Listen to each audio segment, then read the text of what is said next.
We're ready, Mr. Saber. Thank you. Good evening to all of you. I'm glad to see all of your faces here today. We start each of our meetings out by celebrating students. And tonight we want to start with Bright Adventures Pre-K and Jensen Schuler. Jensen, are you here? Would you come on up front with Miss Trish, please? And if you don't want to, you don't have to. You want to bring your mom? Yeah, it's a lot of people. Yeah.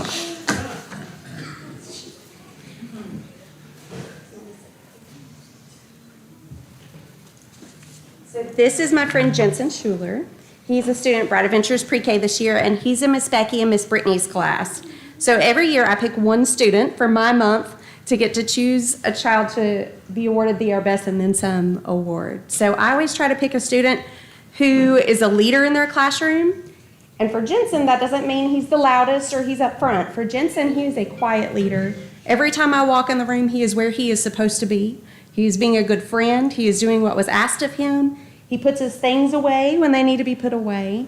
He's always trying his best, and he's always encouraging other students. Miss Becky reiterated that for her, when I asked her about Jensen, I had a few kids in mind, and she said, Jensen, absolutely, because he is such a good friend to the other kids in his room.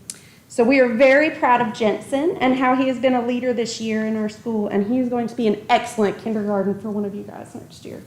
So thank you for coming up here. You're doing great. Congratulations.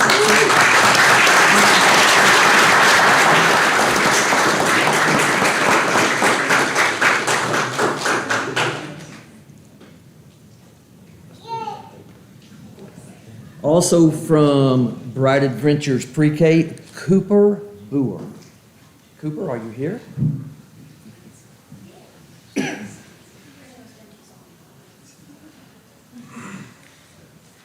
I get a double duty tonight. Miss Maxine asked if I would give Mrs. Cooper her award.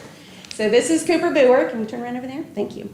So Miss Maxine nominated Cooper for this award. So from the front office, Miss Max does not always get to see academic achievement, but what she does see is the confidence of our kids grow when they come in the building. So Cooper was not always boisterous, but now he is, and he beats his daddy in the building every single morning. He comes flying in. He's ready to learn. He's ready to go. He's excited to see his friends in his classroom. But not only that, but his academic growth has also skyrocketed this year, and Miss Jennifer is so proud of that. She also said that Cooper is an excellent dancer, and that would make him but he has some awesome dance moves that he busts out, and that he's a self-starting student. So with little kids, sometimes that's a harder thing to get them to do, is to see something and act on it without prompting, and Cooper does that. We had a friend move away and then move back, and Cooper was ecstatic to see her, and he was so sweet in helping her get readjusted back into their classroom. So we are grateful for Cooper, and Miss Maxine is proud of you, and so am I. So thank you.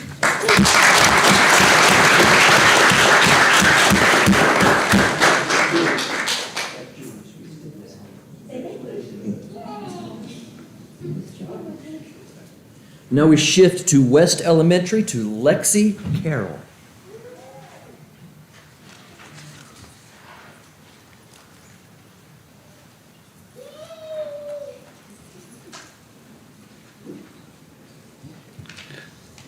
Today, I would like to recognize a student that I've got to know and love over the past 4 years. She's a talented artist and shows the world exactly how she's feeling with her smile, her laugh, her eyes, and her strawberry hair. This is Lexi Carroll. She's a fourth grader at Miss Burroughs. Over the years that I've known Lexi, she's climbed a very high mountain. She has taken her time and climbed step by step and breath by breath. Now whenever she encounters a struggle, she knows how to climb and just to stop and take a breath. She has shown her abilities to adapt. Hit her in the face with a dodgeball? Breathe. Tag too hard at recess? Breathe. Have to add and subtract fractions and mixed numbers? Breathe. A couple of weeks ago, Lexi was visiting with Miss Taylor, who's sitting back in the back there. When another student from first grade came to join them because he was very upset, And she conducted a master class on how to calm down when you're very upset. Squeeze lemons, square breathe, long cool drink of water. The young man watched and listened and learned, not from a teacher, not from a counselor, but from Lexi. Lexi has taught me some things over the years. Do things with passion. Wear your favorite clothes. Have a favorite song. Let your face light up when talking about something excited about. Smile more. And most important, breathe.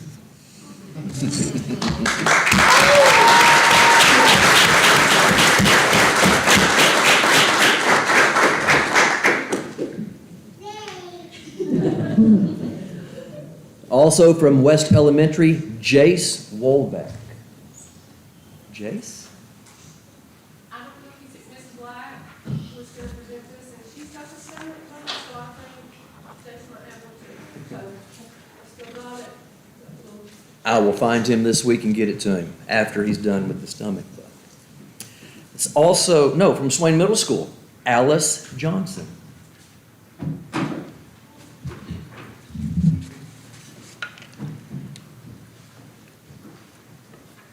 All right. This is Miss Alice Johnson, and her eighth grade team wrote some very encouraging words about her. She's just an absolute phenomenal student at Swain Middle School. So I'm going to read you what they wrote about you. Okay. It's an absolute honor to present our Best and Then Some award to a young lady who embodies strength, grace, and determination. Alice is truly a joy to be around, bringing a quiet resilience and a powerful work ethic to everything that she does. This year, she has faced physical challenges with courage, never once letting it dim her light or slow her down. What sets Alice apart is not just her perseverance, but her maturity and her willingness to hold herself accountable, even when it's difficult, especially among her peers. Her integrity, compassion, and dedication will no doubt lead her to do great things, and I am so excited to see the ways that she will give back to make an impact in her community. Congratulations, Alice. You are an inspiration and truly stand maroon strong.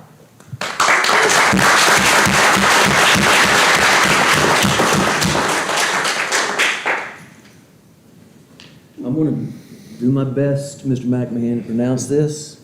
Kyria You Mara. want to tell him? Kira. Yeah. Thank you. Come I'm on, so Kira. sorry. Kira, thank you. All right. Kira is a sixth grader at Swain Middle School. And so you ready for me to read to you about what your sixth grader teachers told about you? You sure? Yeah. Okay, all right, here we go.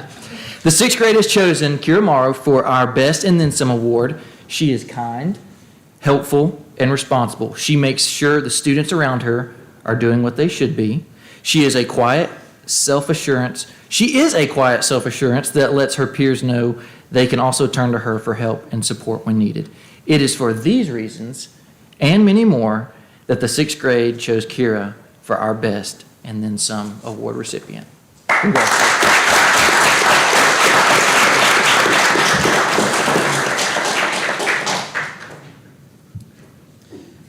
Also from the middle school, Charlie Rickman.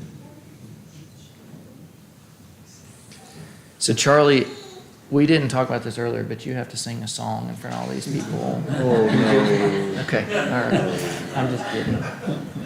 All right, so the seventh grade team, they wrote some incredible things about Charlie, but he is a seventh grader at Swain Middle School, and so the seventh grade would like to recognize Charlie Rickman as our representative for the Our Best and Then Some award. Charlie has been an exemplary leader throughout the year. He is a hard worker in all of his classes. He strives to complete all assignments and reflects on any challenges or mistakes. He is helpful to his peers and a genuinely kind and respectful student.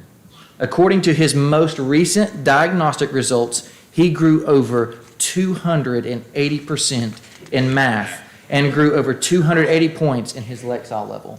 Charlie is definitely a great example of our best and then some.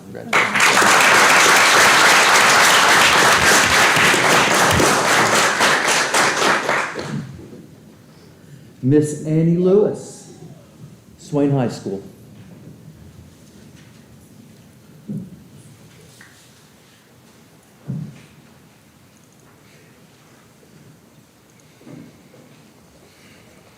This is Andy Lewis. Andy's a junior at Swain High School. We were supposed to be here several meetings ago, but Andy and I have had a very busy year and stand before you today very wet from a wet track workout this afternoon. But most people know Andy, the All-American track athlete, multiple-time state champion. But Andy is also the top student in her class academically. Andy is also a very prolific and talented artist. As good of a track athlete as she is, as good of a student as she is, as good of an artist as she is, she's a better person. Andy's just a wonderful human being, a great friend, and a great teammate. And when we were asked to pick who was our best and then some, there was no doubt who I would nominate. So, Andy Lewis.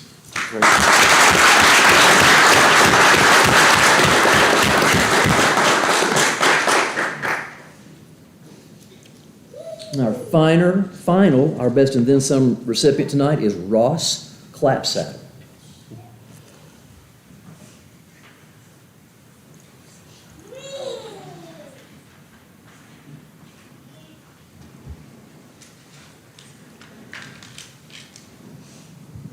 Seems to me that I always nominate tall people.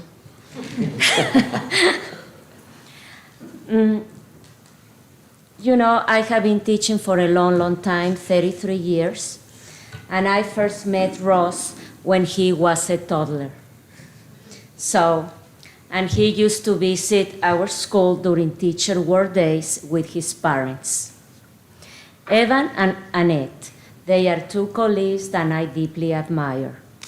And I started watching him growing over the years, and it has been a very special experience. Last year, Ross started high school, and I had a moment of reflection. Wow, I have been teaching for a long time. Woo! But this year, I had the privilege of having Ross as a student, and what a blessing it has been. Every morning, guys, he greets me warmly with a cheerful good buenos dias and a beautiful smile. And he always says to me adios at the end of the class. So this makes me feel special. I wanted to let you know, you make me feel special. You make me feel that I am important in your life. De nada. Ross is a student who truly values education. He sets clear goals and works diligently to achieve them. He's also a positive influence on his peers. He's very kind, he's respectful, and hardworking, and you can tell, he got Annette's looks. So, very, very handsome. Ross also has a very warm personality, strong character, and natural leadership makes him stand out. I am very proud. I feel so grateful to see him grow. And I have no doubt, Ross, that you will have an amazing futuro. I love you, Ross. Thank you.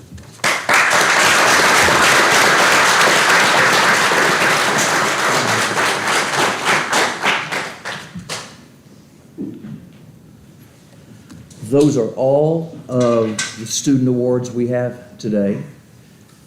Thank you all very much for coming. Would you give all of our recipients one more round of applause?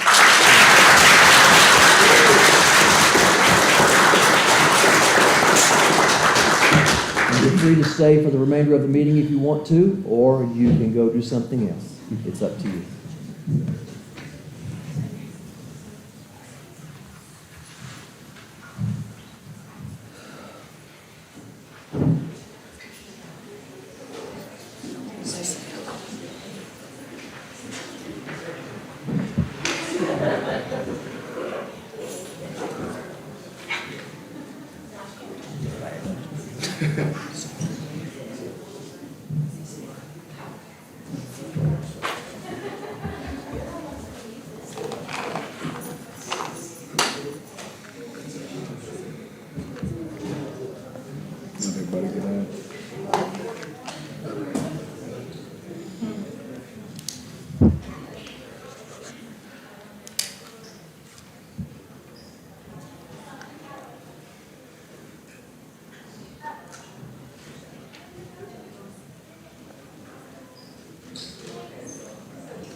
Just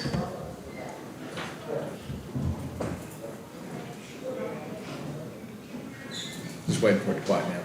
I understand. It's fine.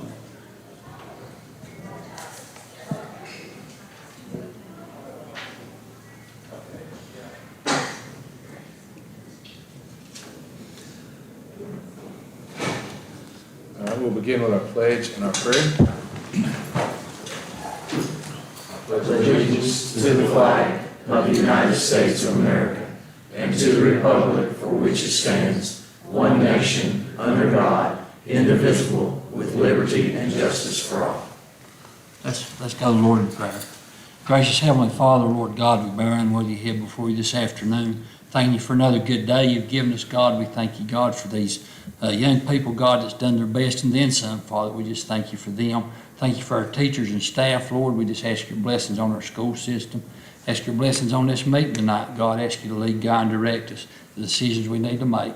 Father, we love you and we thank you, God. In your name we pray. Amen.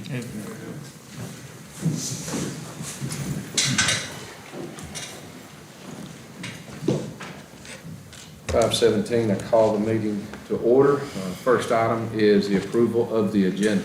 Are there any additions? Cody would like to add a G to discussion. We received amendment number 1 for the interlocal agreement after these agendas were already put together on Friday. This came from our attorneys, and I would like for us to look at that. We've had some limited conversation about this particular amendment in the past. If it would be okay with you, I would like to move F of the finance portion up to follow the budget amendments so that Stephanie can present all of hers together. And then that would put capital budget as E. Okay? You see that? Oh, I see what you're saying. I just want Stephanie to be able to take care of all of her business in one And that's fell under swoop. B. Yes, it is, Okay. for discussion. All right. Yes. And then if we're going to look at the interlocal agreement amendment, it would be a good idea to add a D to the action items if you are ready to approve that tonight. If not, it won't be necessary. But I think that we should put that in as a placeholder. Those are all of the adjustments that I have.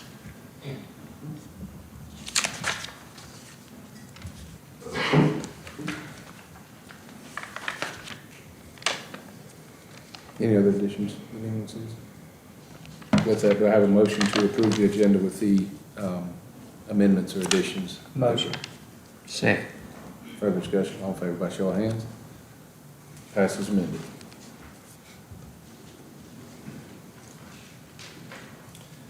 Consent agenda, are there any additional personnel amendments? Do I have a motion to approve the consent agenda? Motion to approve the consent agenda. Second. Any further discussion, all in favor by show of hands? Passes.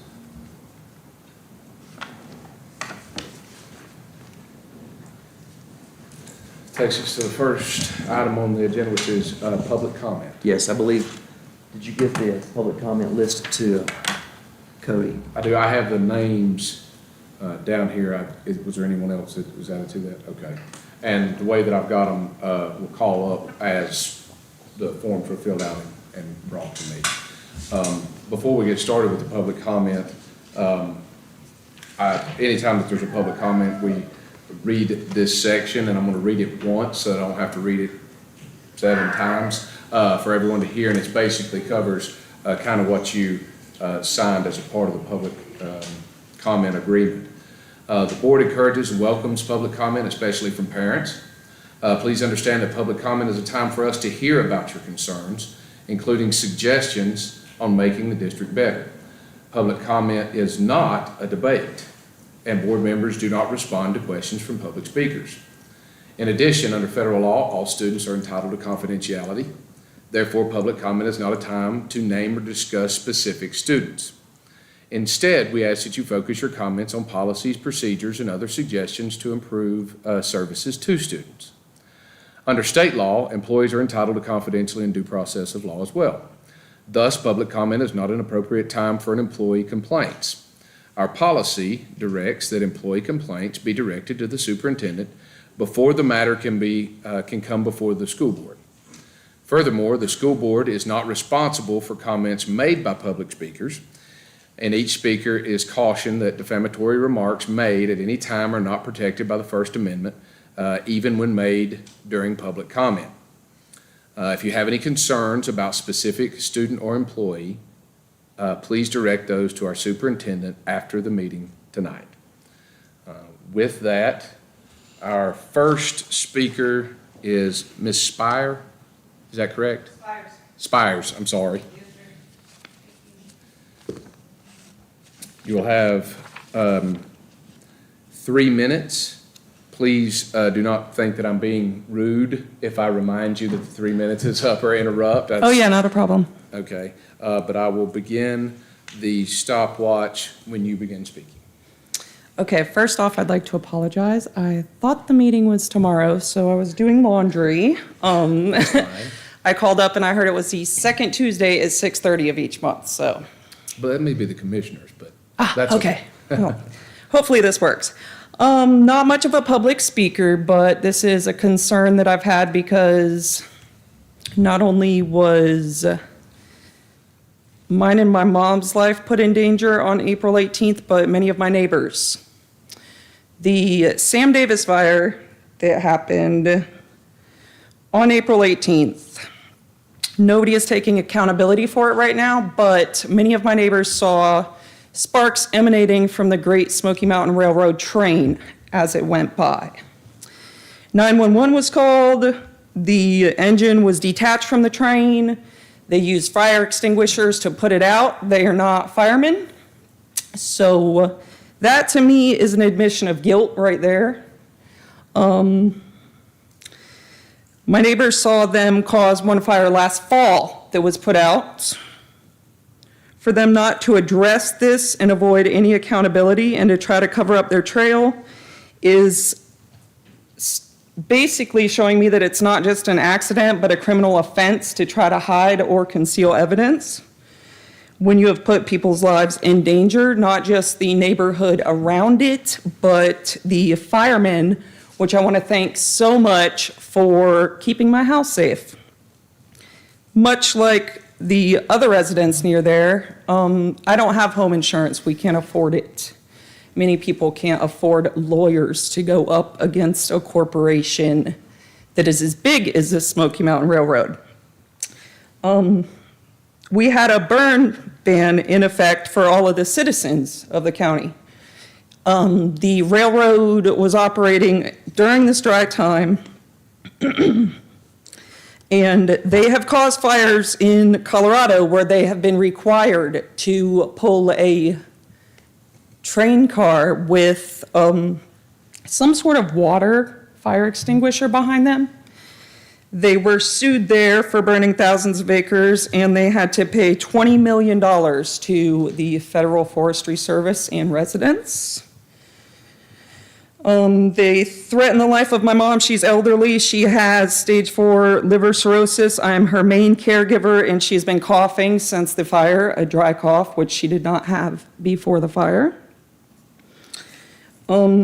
My main thing is I would like to know what sort of precautions are going to be put in place for the railroad to not do this again, because the firemen themselves said that it's not the first fire started by them, and that they are on limited funding already with having volunteers out there. If the train has caused fires, why are they not donating to our fire department or people that are actually working and risking their lives to put these fires out? So with that being said, I just want to wrap this up by saying that I've had other neighbors speak at the county meeting that was just held, and I would like to know if they are going to be held accountable at all, and if there is any way that we are going to see any further progress on this case being resolved. Because as they've stated, or as I've stated, they're not taking any fault for it, but there's multiple eyewitnesses that have seen that it was caused by them, basically. So I'm just looking for some sort of accountability and future prevention from it happening anytime again. So that's all I have to say. Okay, Thank you. thank you.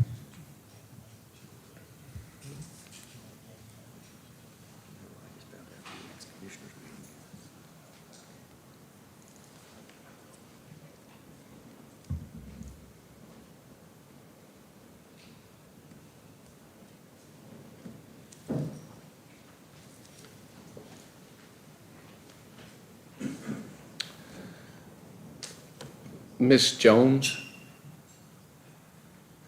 and forgive me, I'm not going to use first names, I'm just going to use Mr. and Ms. and the last name. Good evening. My name is Leslyn Jones. I am a resident of and a registered voter in Swain County. I do not have children in Swain County schools, but I do have friends who are teachers, administrators, and parents. And I stand here today because I'm frustrated and concerned by the growing disregard of their voices. Our educators and parents deserve better. They deserve leaders who are selected for their qualifications, experience, and ability to lead, not for political convenience or personal preference. They deserve a say in who guides their schools, and they deserve to be heard and respected. Swain County High School may be a small school, but it is a proud one with a deep sense of identity and a staff that works tirelessly. Teachers here are asked to do more than teach.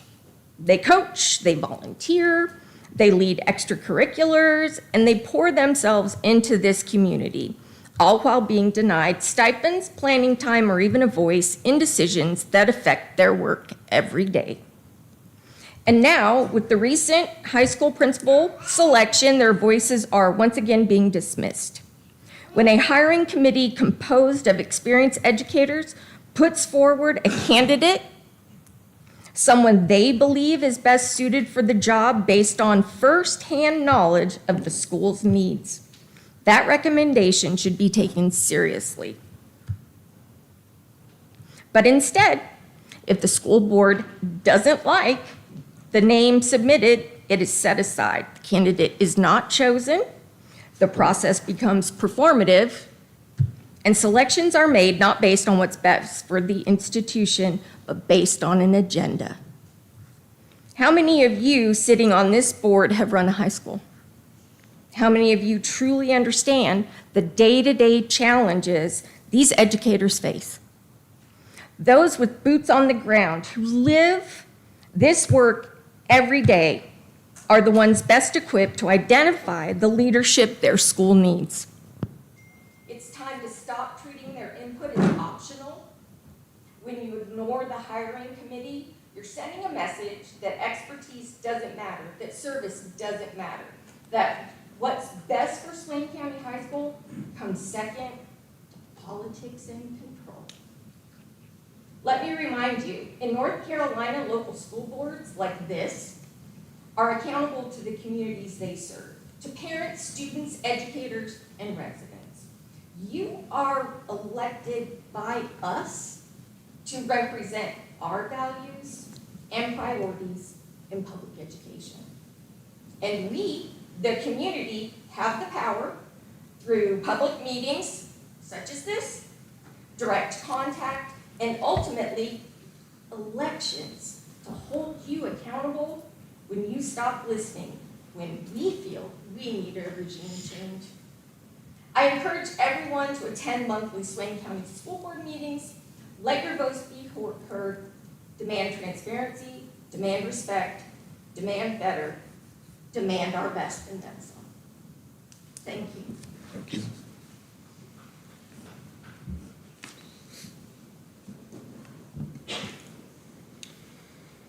Ms. Steels?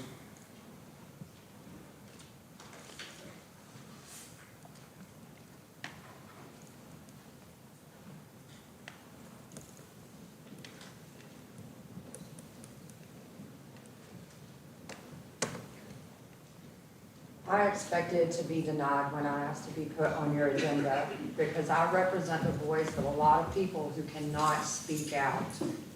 They can't speak out because historically, when we have done that, we have had our children receive repercussions at school from the staff. They are not allowed to play sports, they're benched. Anytime that a parent complains about the administration or the school board, their children suffer. We've seen it when we speak out against our elected officials on the county boards, that our family are at risk of consequences for their jobs. So people aren't speaking out to y'all or in public because they're afraid of your repercussions. We've been bullied for years by the administrations of this county, and it's time for that to stop. I've been reached out to by members of your own school that have asked to be placed on your agenda to discuss things like not following federal rules, and you guys have denied them. As a matter of fact, you never even responded to the individual emails that they sent to each one of you. How is it that as our elected officials, you're able to sit here and let your own personal opinions influence the policies that affect our children? Mental health is at a crisis right now. There are numerous studies showing that being exiled from your society are what leads to these mental health breakdowns. How is it that we sit here and want to put down our drug addicts and we're trying to figure out how to come up with solutions when we have a chance right now to just let these kids be included? We broke down your handbook. Y'all need to go back over it. Where's your policy on graduation? You have graduation written in all caps, bold red letters, with nothing under it. You have a section outlining how parents aren't allowed input. They have to sign your agreement to whatever you decide to do with their student, and they're allowed no input. But in the general statutes, you're supposed to be enacting policies that include adult parents in with their student lives. I'm gonna make sure, I've been doing it with every board. I've been the woman at the well, I've been the drug addict, I've been the drunk, I've been the disrespectful of my parents. So y'all don't have any mud to throw on me, but from here on out, y'all have eyes on you. And I am a voice that will speak out. And I don't care, I can't mention names in this meeting, I don't have to. Y'all all know you got skeletons in your closet. It's time for you to start listening to the voices of the people that put you in those chairs, because now we have enough people that didn't know your family, your daddy, they're not part of your circle, that don't want you sitting in those chairs any longer, controlling what happens with our kids. Thank you. Mr. Mercer? I'll kick the can a little bit again. Thank everybody for coming, I appreciate it. I'd like to see more people than 2 or 3. I'm not gonna have much to say. Pretty much what I want to talk about is high school graduation. Talk with everybody that I know about it. My dad was a principal, an educator, and almost a superintendent, so I understand everything, excuse me, and law. I just feel as though, for one, when it comes to omitting or not including these students that we're talking about, segregation is a civil rights issue, and we should always think about it. And like I said earlier to someone here, if we segregate and isolate these children, what do we think they're going to become in our society, in our community, if we've already shown them what how we going to control them? Let them stand up there with the rest of them. No one will know how many or who they are, but there's a lot of pride in what they have accomplished. There's many that never accomplished that. They had all the uphill battles. Thank you. That's what we think.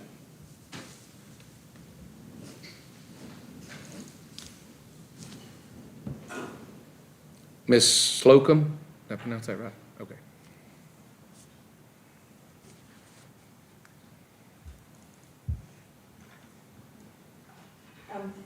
Thank you. My name is Elaine Slocum, and I'm a year-round resident of Swain County. You can can probably tell by my accent, I wasn't born here. But I have lived here for 14 years and have become very invested in this community. I've heard lots of opinions about integration of the graduation ceremony, and it piqued my interest. And I wanted to speak to you, to the board, because I know that what you want is what's best for students, and that's why you're here. I'm going to speak to what is best for students in terms of what the research shows. I'm a retired college professor and have a PhD in educational psychology. And as you probably know, the social developmental model is the foundation of education. The developmental model of adolescence is clear that with the 3 chances for helping our students in a social developmental sense make good life choices as they move ahead. They can bond or become attached to, the literature will call it an attachment, but it can be thought of as bonding to 3 things: to their family, to their school, and to their peers. And that you have the opportunity to influence probably all 3 through the education system, but most directly bonding or attachment to school. And I'll just come to the bottom line first and then go back and talk a little bit more in my 3 minutes. That when students are attached, are bonded with their school, they tend, according to the research, to make more likely to make positive life choices, especially with regard to substance use and criminal behavior. Bonding or attachment to school is something that doesn't happen generally in math class or English lit class. It happens in extracurricular activities like clubs, being in a school play. They still have school plays, right? And participating in sports. And I think the students that I'm talking about may not be the ones that are going to come here and get you and be recognized with a certificate.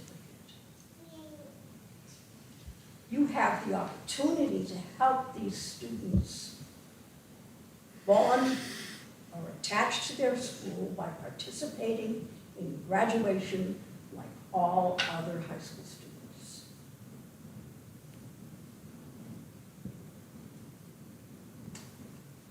Okay. Yes? That's at the 3? yeah.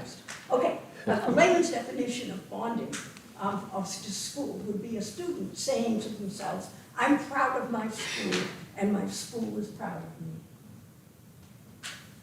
What better opportunity than to demonstrate this by including them in there? I implore you, I'll admit that I don't know on what basis you made the decision, but I'll implore you to reconsider it and include all students. Thank you. Thank you.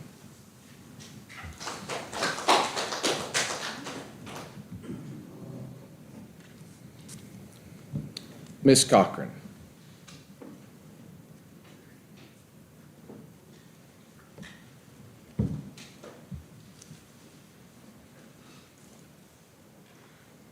I know we're not supposed to talk about students or anything, but I wanted to give you a little bit of my son, academics, everything. he was put into Swain Academy for an elective, for not participating in an elective, not a core class to graduate, and then segregated from his peers. I'm just going to read you what he had wrote to me. He said, imagine your junior year, you commit 6 years of your life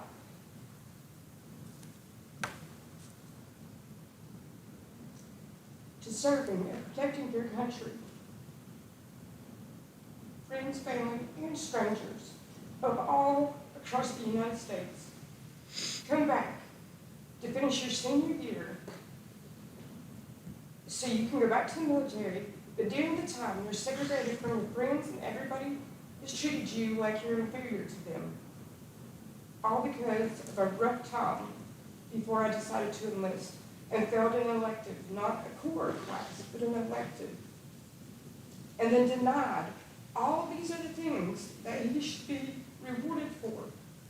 Graduation, it's not just him, it's these other students.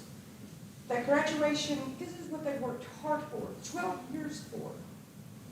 12 years. They worked to accomplish this with their peers.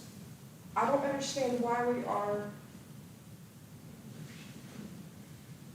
treating them or having, they all should be together. I know if Lambert Wilson was still here, it wouldn't be, I don't think it would be this way. Sorry for getting all emotional and everything. It's just, these children deserve to graduate together. It doesn't matter the path that they took to get there. They still accomplished what they've accomplished to graduate, to walk across that stage. And that's all I have to say. Thank you.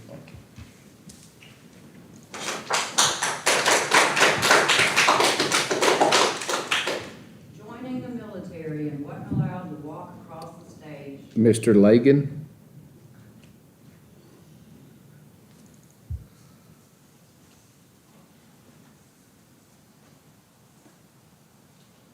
Good evening.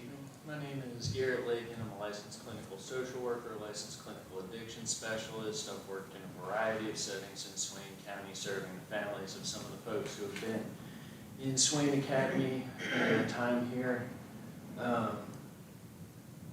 Whenever Mr. Mercer, Ms. Bills, and myself are on the same side of an issue, someone has made a terrible mistake. So I'm here to encourage y'all to let the Swain Academy kids who qualify for graduation graduate. I read the handbook. All over that handbook it says that this is a temporary program with an aim to reintegrate those students into the main learning environment. In that environment, in that program, they are trying to correct behavioral issues and improve academics. By the time graduation has been reached, what good can be done with that program has been done. Whatever punishment needs to be meted out by segregating those students into that program has been accomplished or not. But if they've achieved graduation, I would say that it's probably been accomplished. And it should be rewarded by reintegrating those students from that temporary program, as alternative learning programs are meant to be, back into the main body to let them graduate with their peers. Celebrate the accomplishment. There are very clear learning and behavioral objectives laid out in the handbook for transition back into the Swain Academy. It says from the Swain Academy into the Swain County High School. The handbook says that is typically done at the conclusion of the semester, which I would presume graduation is after the conclusion of the semester. It seems to me that it would be entirely appropriate to let these children graduate with their friends, with their peers. So I'm not going to belabor the point. The research is clear. The benefit for the kids is clear. It's a ceremony. Let's come together as a community and celebrate these kids. Thank you. I know that they do it this way in other places, but we really have a unique opportunity to be able to build a better community forward. We don't have to build things on separation. Ms. Steels, I understand. I understand, Cody, thank you But for that's- letting me say that much. But y'all do have that opportunity to make the right choice. Thank you. At this time, we'll move on with our agenda items, and we will begin with discussion. Is there any reason that anyone believes we should go to closed session to talk about any personnel? That's the only reason that I have it listed there. I don't think so. We good to move forward? Yes. Okay. Ms. Treadway, if you would like to come and present your three pieces.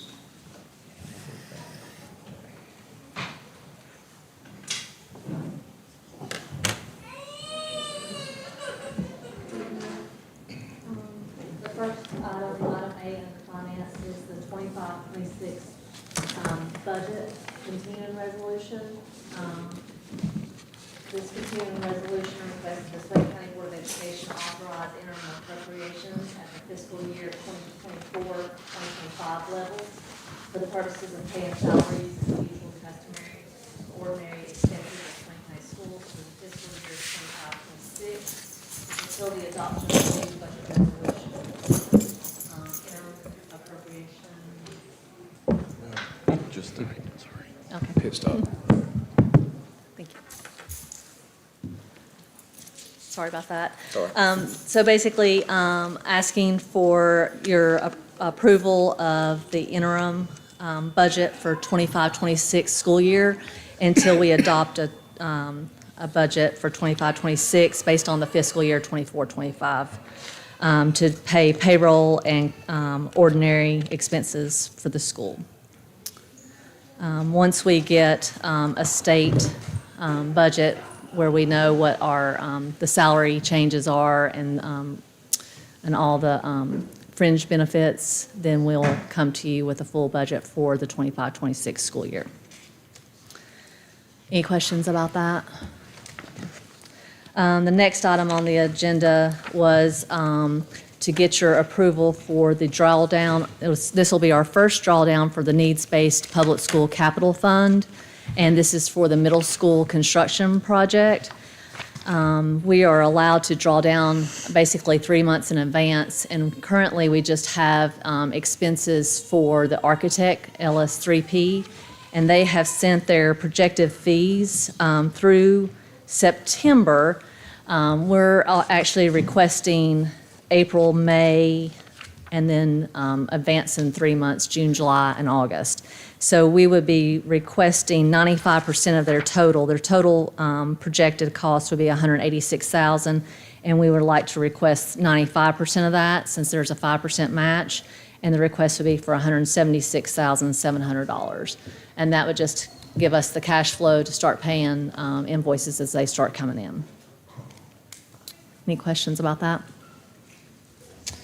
The next item on the agenda for finance was the budget amendments for the 24-25 year. So for the state public school fund, we're proposing amendments that would create an overall increase to the budget of $83,247. We received an additional allotment for transportation of $50,037. That was like 5% of the total allotment this year that they held back and have allotted it out to schools now. For PRC 087, which was for transportation cameras, there's just a correction. I'd actually booked that entry twice last month, so I just need to revert back $6,000 on the amendments to correct that. And then PRC 089, which is exceptional children. It's for the base allotment. We receive funding for Cherokee Central Schools pre-K program, and so they put the base allotment for Cherokee Central Schools Hope Center of $39,210 in PRC 089, and we're budgeting that. And that would be all for State Public School Fund. For the Federal Grants Fund, for PRC, there's an overall increase of $29,875. We received an allotment for PRC 109, which is rural and low income, and that was an allotment of $19,121. PRC 107 for neglected and delinquent, we received an allotment of $3,152. And PRC 118, which is for special needs for targeted assistance, we received $9,438. Then there was other allotment adjustments where we had to adjust the planning allotment to the actual allotments, which actually resulted in a decrease of $1,836. For capital outlay, this is a big one. Overall increase of $54,596,223. And of course, $52 million of that is for the middle school needs-based capital grant, and then the 5% match from the county of $2,600,000. I wanted to go ahead and do the amendment in our capital outlay because we do have expenditures starting to come in, and I wanted to go ahead and get the full amount budgeted. And every year, we'll just continue to carry over the remainder of that and rebudget it each year. The other amendment was an adjustment to the lease payments for Yellow Bus. That's a state payment, a reduction of $3,777, just adjusting that to the actual payment. And then there's $311,093, which was just a reallocation between budget codes, just to get it in the right PRC for financial reporting. Special revenue, there was a reallocation of $6,000, but a zero overall change to special revenue. Any questions about those? Okay. Finally, the last item was the item that Mr. Sell moved up on the agenda, which is the 5-year contract for Time Clock Plus. Time Clock Plus is our timekeeping system that employees clock in and out on, and then we use that to roll it into payroll to record hours worked. And Time Clock Plus is proposing an 8% increase in their rates every year. However, they have offered a 5-year contract for us, which would have a 0% increase this year, a 2% next year, and then 1% in the 3rd year and 1% in the 4th year, and then 0 in the 5th year. That total for all 5 years would be $48,462, but that would save us, I think, right at $13,000 over that 5-year period if we went ahead and committed to 5 years. We've had Time Clock Plus now for 3 years, which has gone by very fast, and we're pleased with the software. It's easy to use, and so I was just going to be asking for a commitment for a 5-year contract. Any questions about that? Are we comfortable with using it for the next 5 years? Mm-hmm. Yeah, I mean, like the 3 years went so quick. I just feel like, yeah, I don't think we anticipate making any changes. You said it was 0% increase for years 4 and 5?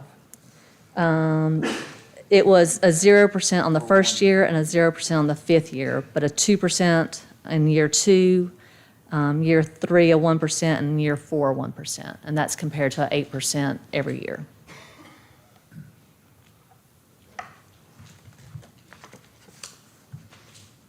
Any Okay. questions for Stephanie? All right, thank you. Thank you all very much.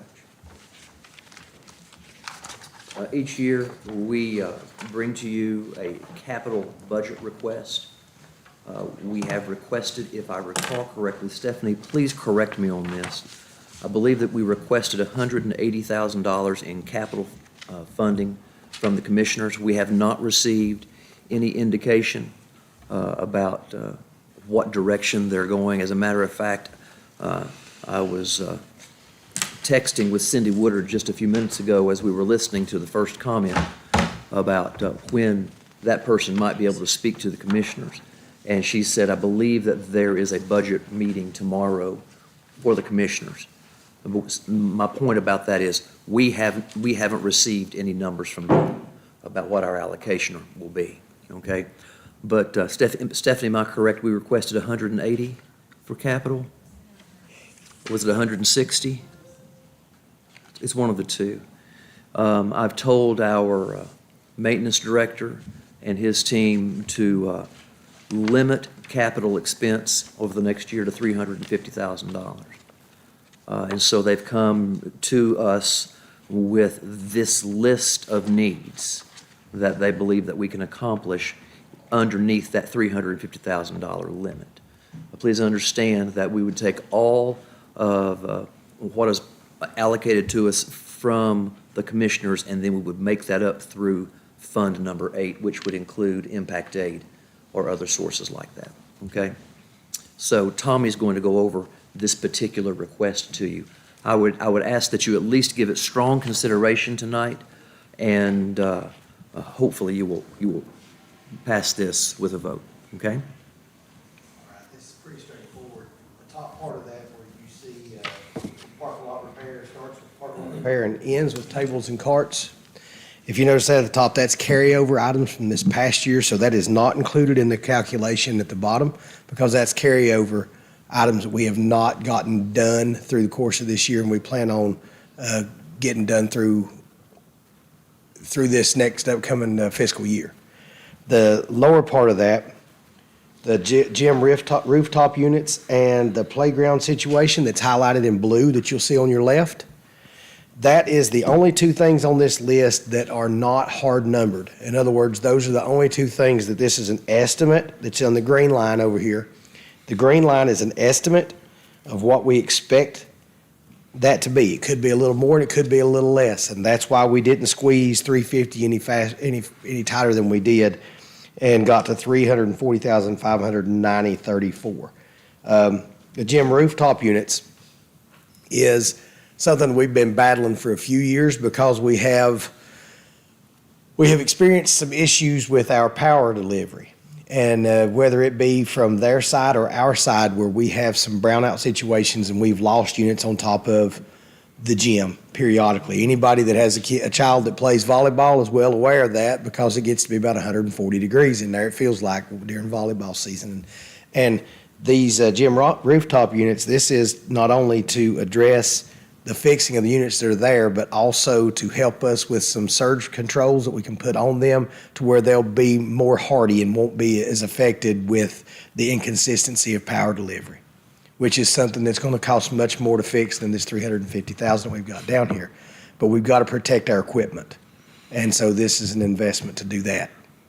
The storefront, the back door at the high school where you would come in from the gym side, we have a buzz-in door down there.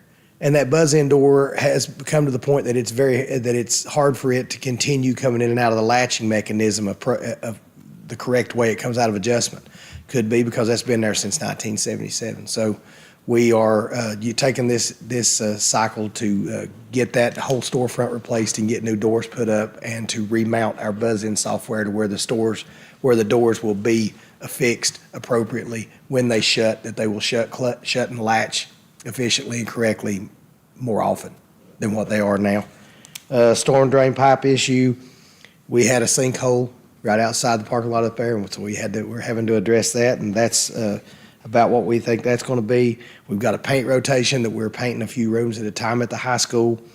That's the next one. FaciliServe is the people that comes in and looks at athletic facilities in particular and makes sure that we are graded out and we are safe, and this is what it costs for our inspections.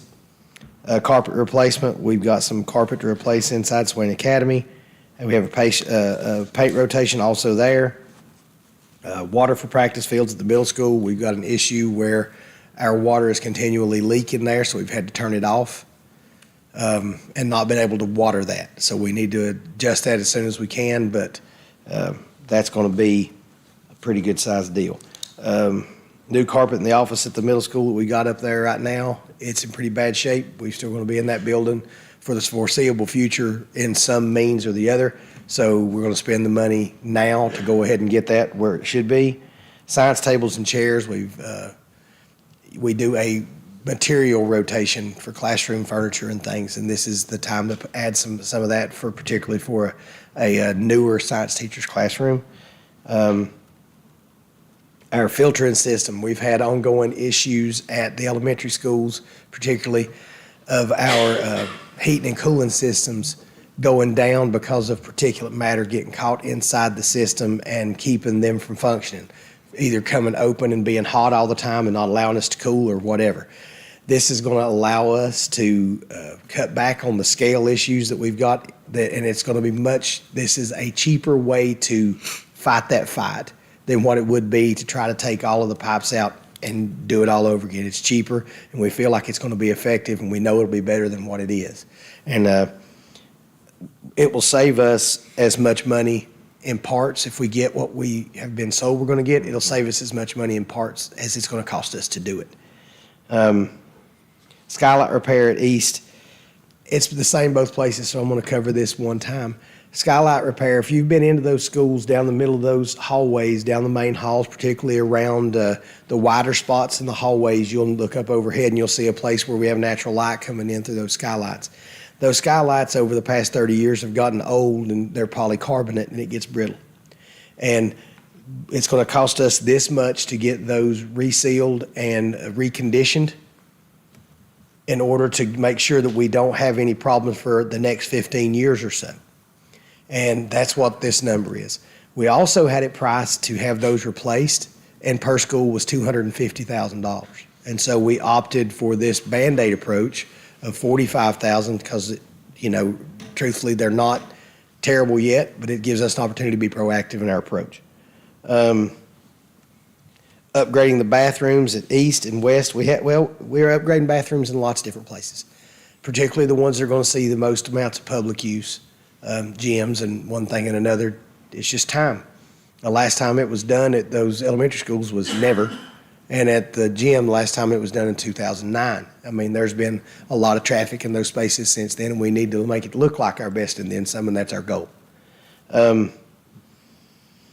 New desks and chairs, as I stated, we do that all the time. We pick out a certain amount that we're going to spend in a classroom worth or 2 classrooms worth at each school, and so that's part of this.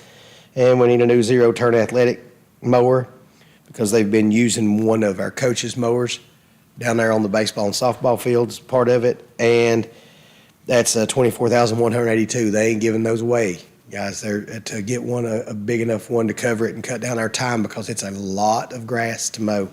60 inches at a time. It's even more when you're with Coach Steve Manley. I'm going to give him a shout out from back in the day. We mowed that thing push mowing before.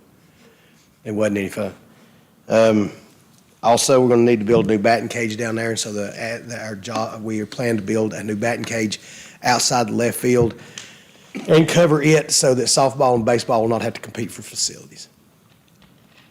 Any questions? Tommy, on the skylights. Yes, sir. Is that the only 2? Did you get more estimates than this one? These are the 2 that we could get to come. We contacted 5 places total.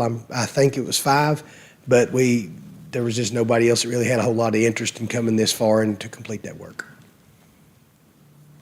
Tommy, will most of this be hired out like contractor work, or will most all of it?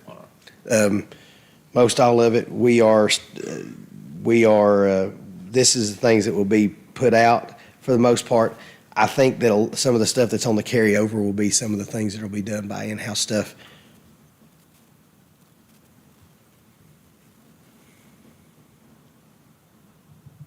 Any other questions, thoughts? On the science tables and chairs for the middle school, I know it's a ways down the road, but can we look at getting something we could maybe carry over to the new school? Oh, absolutely. That's the goal, is to get something that it will be worthy of moving. And worst case scenario, these could be used at any time in a lab type situation at elementary school or something else to begin with, and we don't know really what that building or that facility is going to be used for moving forward. So there may be a call for it there. It's just, we don't have anything in there now that will allow her to do some of the experimentation and some of the lab types things that she wants to do. And so it's an opportunity for us to invest in our kids. That was my first question, Oro. Can we take these with us? Okay. Any other questions?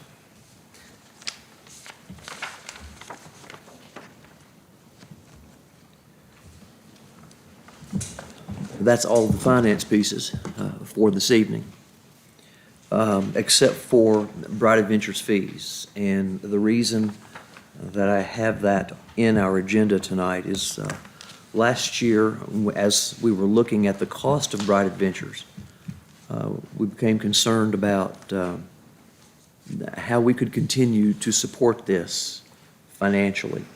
And so we brought to you the opportunity to charge for parents who are not able to qualify for NC Pre-K funding. And at that time, the board approved a $600 per month fee, and with the understanding that on the months when we don't have a full schedule, that it would be prorated. We've been charging that this year, but there have been a very limited number of parents who have been having to work underneath that expectation.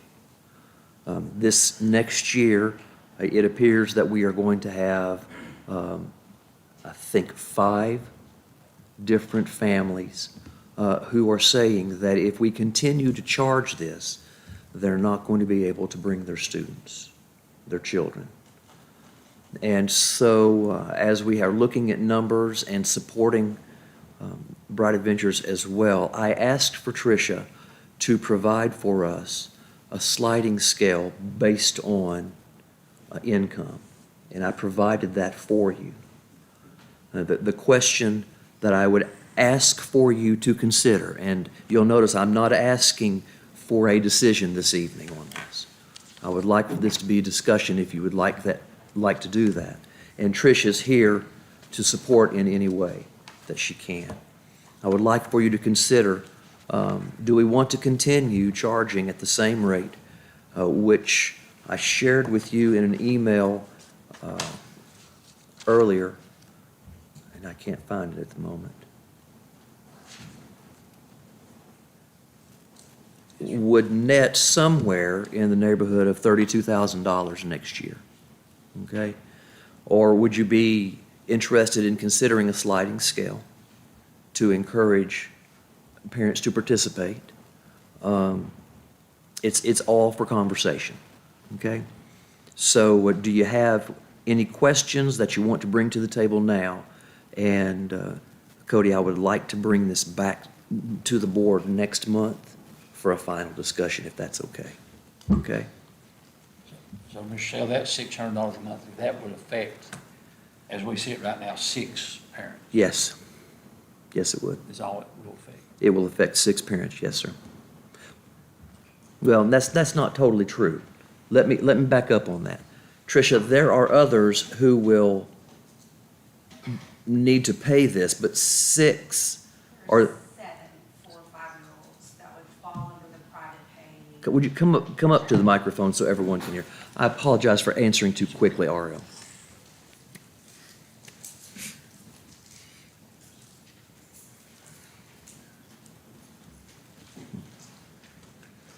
So far, knowing that we're still submitting paperwork, so I don't have all of my families submitted yet for NC Pre-K. So far, there are 7 families who are not qualifying for NC Pre-K. So that means their family income is more than 75% of the state median income. Some of those families is by as little as $5,000. And those are the families that I worry about the most, because you're looking at charging them $600 a month, and they're saying, well, I could send her to grandma, and then that child doesn't get the benefit of the year at pre-K. So that's where my concern falls mostly. So for me, a sliding scale would give those families more of an opportunity, that it would not cost them the choice of their current lifestyle. So I put together 75% to 100, 100 to 125, and 125 plus of state median income. And that way it would be based on family size, but also what their income is. So families who are earning more that could afford that could still choose to send their child to Bright Adventures to get those benefits. But these families who are just a few $1,000s missing that cutoff would have a better shot at it. And then the other side of that is for 3-4-year-olds. When we do accept 3-4-year-olds, those this year have either been under subsidy or private pay. I would be okay with keeping that as a flat rate for a 3-4-year-old because they still get the chance as a 4 or 5-year-old. So they would still get that shot. And we did not charge staff dependents this year at all. We left that as a perk of the school system because it's hard to find places where you can do that. So a 3-year-old doesn't qualify for NC pre-K? No, they have to be 4 by August 31st of the enrolling year, so they only get one chance at it. Okay.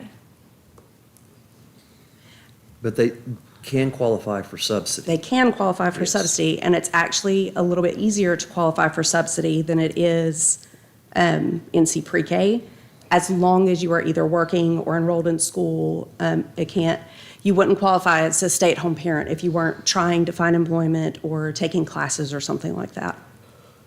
So in the past, we just didn't, like, we took 3-year-olds because there was nothing that we could, because they couldn't be NC pre-K, we just didn't charge them, right? Right. Yes. Until this past year. Right. Yes. I mean, I don't want to hinder anybody. I don't like for money to be a factor for sending their kids, because I think it's a good program, and I think it's really important for three, especially 4-year-olds to be in this before kindergarten. And I mean, the sliding scale I think is good. I want to make sure that even alone, like that even still isn't hindrance. So I guess I would just say, I don't want money to be a barrier. And I think I heard that a little bit after we voted last year, is that it did end up, and I hate that, so. I did have a couple of families who Yeah. did not send children this year because of it. Yeah, and that's kind of where I land on it, so.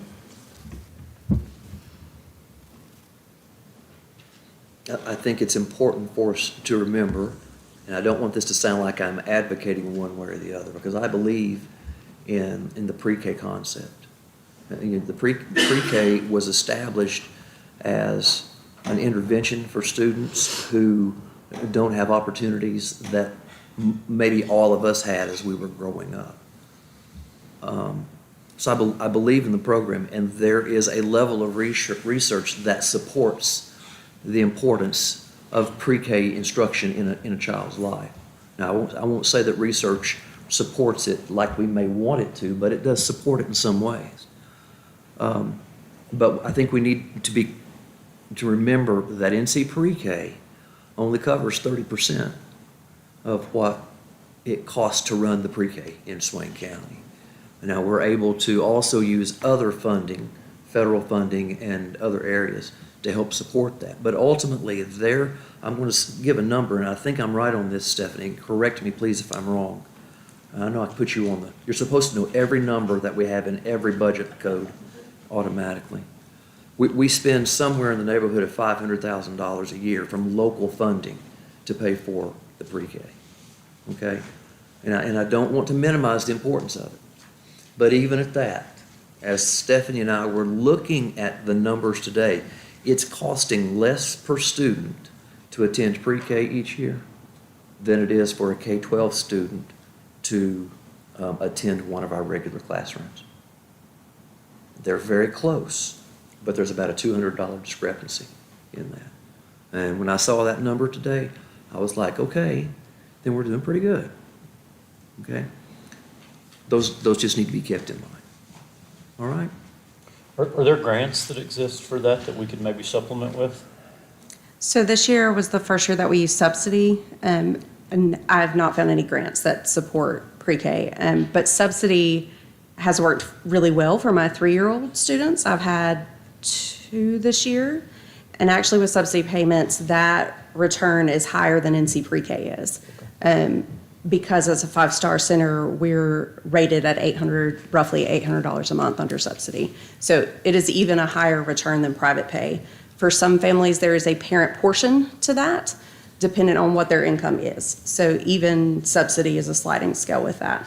I had one family that was fully paid subsidy and another that had a 10% parent portion to that.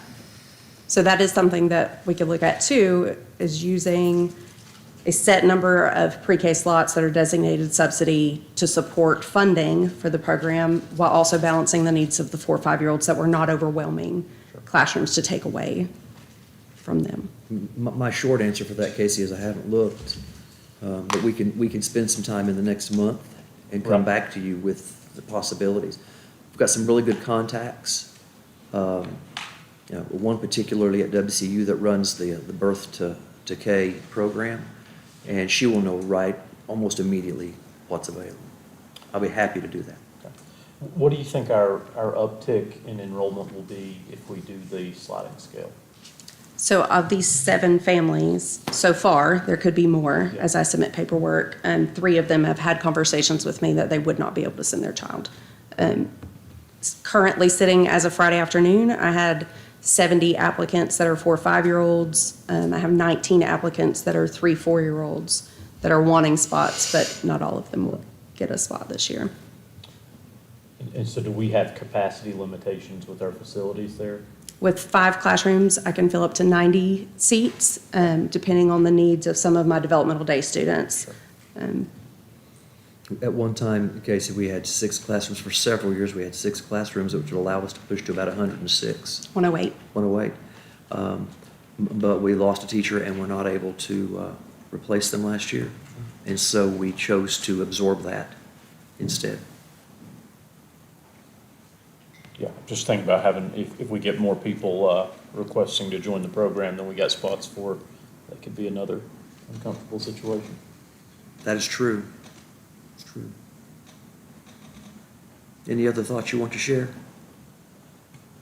Would we need to decide something, I guess, at the next meeting? Because, I mean, these parents would need to know how soon. I believe that we would definitively need to make a decision in June. If we wanted to hold another meeting in May, we can put this on the agenda as well. Those parents need to be able to determine what they're going to do, to make plans. Yes. But they can wait till June. It'll be okay. I usually send acceptance letters right at the beginning of June. So. Okay. Okay. Any other thoughts or questions? Thank you very much, Trish. And I have a disappointing announcement, and that is we did not receive the after-school funding again this year. There are a number of reasons. They have this organization that makes this decision has sent to us things to work on for the next go-round, and we will certainly do that. But the truth of the matter is there were very few schools in North Carolina that received what we were asking for. Most of the grants went to private organizations. So we're competing against a mindset, I think, in some ways. Evan's going to share with you thoughts about that, and then I don't have any solutions tonight. We budgeted $155,000 to my memory last year for this. We were able to receive about $80,000 of that, I think that's right, from a grant. I don't know if we'll get that again this year. We'll certainly try. But it's something for us to think about for budgeting for the next year. Okay? For those of you that know me, you know that I am my harshest critic. So my first thought when I got the news was, how can I do better and how can we do better in the application process? Up until about 6 years ago, they sent a detailed list of comments for every application, telling you kind of where you could improve and things like that. The last 2 years, they have not done that, but I've reached out to seek that input to get a little more fine detail. Some of the statistics I can give you as far as the information the state provided, 79 entities, if you will. That includes private institutions, boys, girls clubs, churches, things like that, as well as just a handful of other organizations, as well as school systems, applied, or they made it through the initial process. They checked all the paperwork. They did everything correctly, so they were in consideration for the funding. 79. Of those 79, 25 were chosen throughout the state, and only 3 of those 25 were public school units, and only 1 in Region 8 in Western North Carolina. Also, I think is what's not only hurting us, but hurting other folks other applicants throughout the state, is they're putting more of an emphasis on summer enrichment programs and academic programs, where they prioritize that for a good portion of their funding. Every either private institution or school that applied for summer-only funding. All of those except for one received their full allotment that they asked for. So that's a big chunk that could have gone to systems or other organizations that were providing after-school care during the school year. So I'm happy to entertain any questions you might have about that.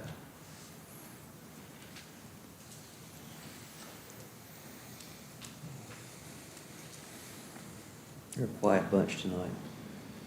Was the total funding for after school, is that what's about 150,000? Was it 155 or was it more? We budgeted like 255. Oh. We received I'm sorry. 85. That's right. We committed up to like 150 local funds. My mistake. I missed a number. That was a pretty big number too, wasn't it? 250. 250? Yeah.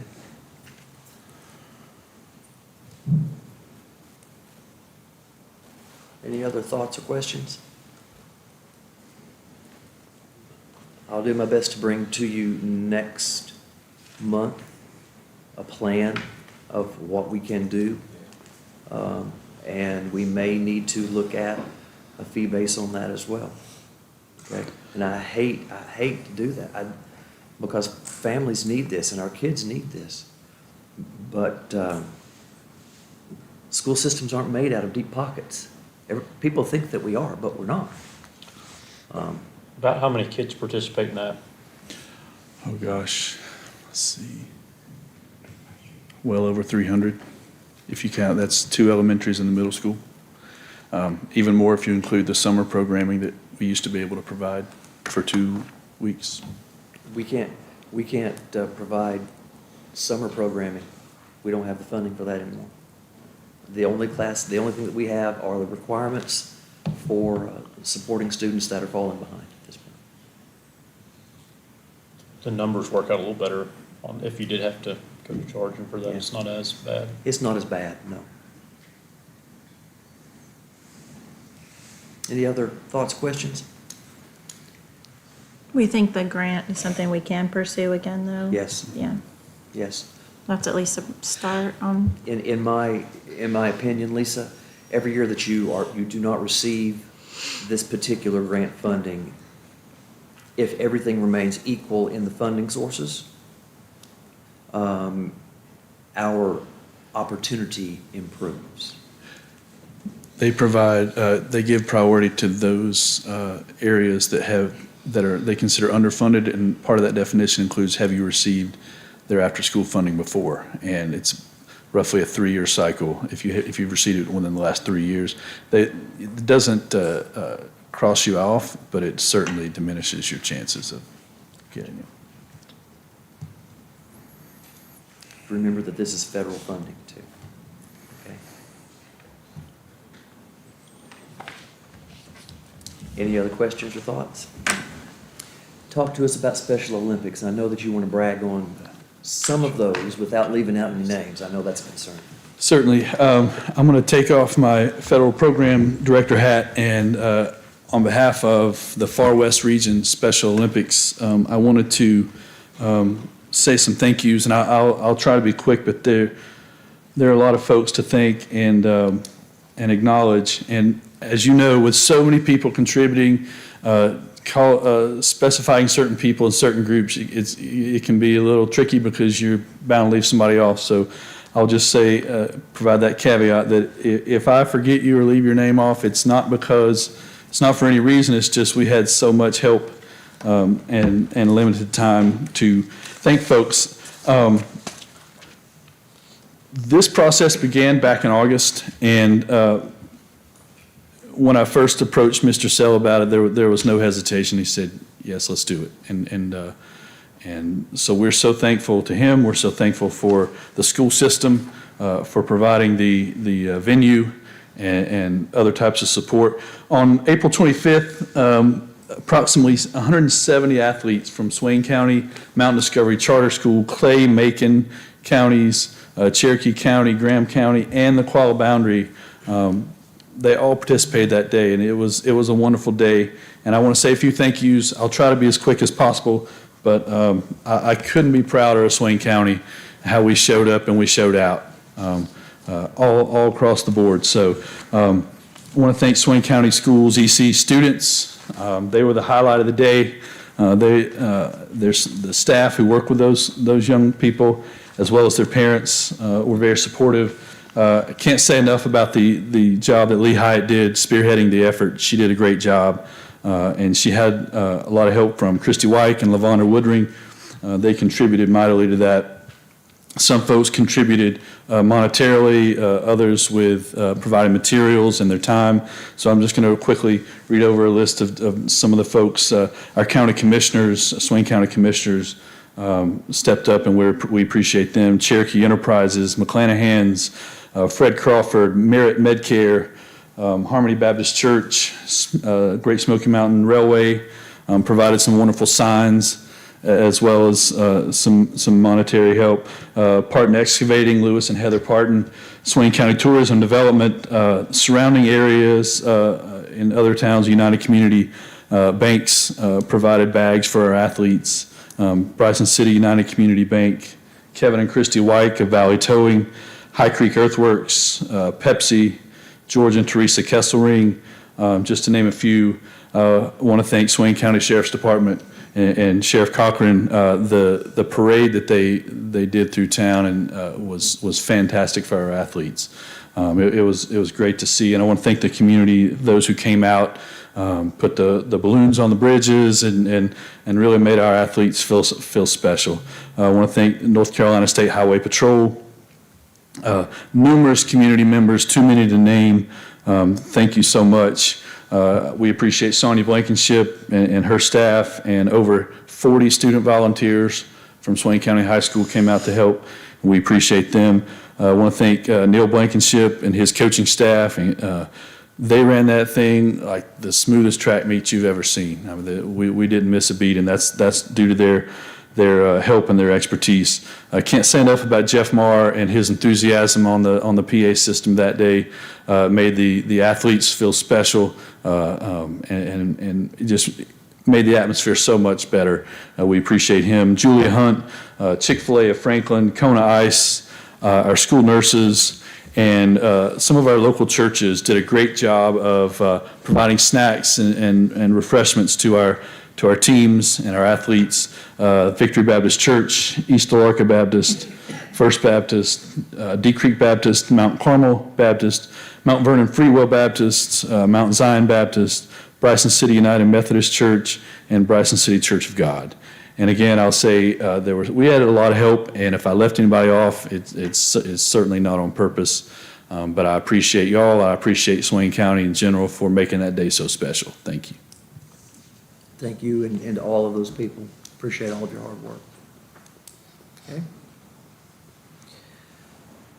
That leads us into an opportunity to talk about board policies. I provided several board policies for you to look at the April meeting. RL and Mitch and I sat down one morning and looked through these. I believe, in my opinion, that most of these policies are not large changes. The one place that may want to be at a point of discussion is policy 1310. And just to remind you, many call that the Parent Bill of Rights policy. It's because it has so much from that particular law that impacted it a year or so ago. I have had some conversation with our attorney about a particular item that RL has a concern about. And RL, do you want me to speak to that, or do you want to? Want me to? Okay. I believe it's section number 5, and it is, it's either 5 or E, and somewhere back and forth. It talks about the fact that students in kindergarten through 4th grade are not supposed to be instructed in particular areas of sexuality. It talks about gender identity. It talks about sexuality and sexual activity. I believe those are the 3 primary terms that are used in that, or phrases. I looked in our 4th and 5th grade healthy living curriculum, and there is a requirement in that curriculum to teach a limited amount about the onset of puberty. Fourth grade is minimal. Fifth grade becomes a little more informative. Our nurses and counselors at the elementary schools have been providing a puberty class that is separated, okay, and I'm going to go ahead and say this out loud, separated by gender, so that they can have less, I can't think of any word, but difficult conversations. And they are taught by someone of the same gender. The nurse will teach the girls, and then the counselor, if he is a man, will teach the boys. They work that out somehow. Our attorney says that she doesn't see a problem with us continuing to teach the puberty class as we are doing now in the 5th grade. She had a level of concern about how gender identity might become a discussion in the 4th grade, because we're obviously talking about the differences in body types, all right? Rutherford County has addressed this by using an opt-in policy only for those classes that allows the parent to look at what the material is going to be and then decide if they want their child to be part of that. I would recommend to you that we leave the language that is in the policy as it is. Now, RL has a different idea. He would like to see that placed kindergarten through 5th grade. Well, yeah, the way we got it now, it says exclude that kindergarten through 4th grade. My comment was, can we not exclude it kindergarten through 5th grade? And you absolutely have the authority to make that change. If that is the difference you want to put in the policy, we would need to put that in and have that vetted by our attorneys just to make sure that we're good to go, okay? We have already received a level of opinion from our attorney on this now. But I don't know that she was making a decision about whether or not we are outside the boundaries of the law on that, okay? And so I would suggest that we send that back to her and not make a decision tonight, but go ahead and make that change if that's what you want. Personally, I am comfortable, I've already said this, with using an opt-in approach on it so that parents can choose if they want to be part of that. But it's your 5th grade? Yes, and we could, I would suggest also, RL, that we make that a 4th grade option as well. The reason I believe that we'll be safe on that is legally there has, according to our attorney, there has not been a definition of what gender means. I know that to us that sounds so hard to fathom, okay, but you have to think about the culture that we're living in. And so there is some room to move in that for us, if that's what you want, okay? I mean, I can see the puberty thing in 5th grade. I don't think we should even bring up what gender they are. That's the parents' right. I agree with that. And I really believe that that's the intent of the law and this particular policy. It's not that we're refusing to discuss gender, but gender identity is a different phrase. So I will do with this policy whatever you tell me to do and send it to our legal team. I really thinking a no-go for that discussion, K through 4th, and then parent opt-in. 5th grade. 5th grade. For the puberty thing. For the puberty thing. And I don't think we ought to present gender identity to 4th, K through 5. I mean, that's my feelings. Okay. But yeah, opt in on 5th grade for puberty class. Okay. Is that part of the curriculum now? Yes, it is. It's part of the healthy living curriculum. The gender identity part? No, that's not part of The curriculum. just puberty. Just So the we're not, puberty. I mean, we're not, that's not being taught anyway. That's not being discussed. Not in 4th grade. It is being discussed in the puberty class with nurses and counselors only. In 5th grade. In the 5th grade, it is being discussed. And in the 4th grade. And in the fourth grade. because they have the Okay. puberty class for fourth grade And it's students part as well. of that. My discussion with a nurse is this, has been this, and I want to represent what they have told me. She says that we need this puberty class more in the fourth grade than even the fifth grade. I would be pleased for the nurses to come and to present their thoughts to you on that.